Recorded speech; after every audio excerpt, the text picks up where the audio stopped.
Deuxième technologie qui a tout son sens quand on est en prospection, et notamment quand on fait de la pêche de bordure. Alors, quand je dis de la pêche de bordure, c'est de 0 à 40 mètres de fond, hein, parce que c'est une technologie, le Clearview, qui est plutôt une technologie de prospection. Autant le sondeur traditionnel, on va bien voir le poisson, autant le Clearview, on va chercher à mieux comprendre son environnement, mieux comprendre sur quel type de structure on est. Le sondeur traditionnel, il y aurait eu de la végétation, ça nous aurait fait une vague forme, on aurait été incapable d'interpréter véritablement si on était sur du goémon, de la roche ou autre chose.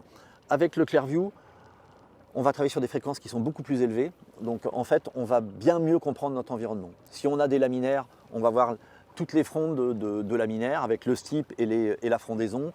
Si on est sur des sargasses, on va voir les sargasses.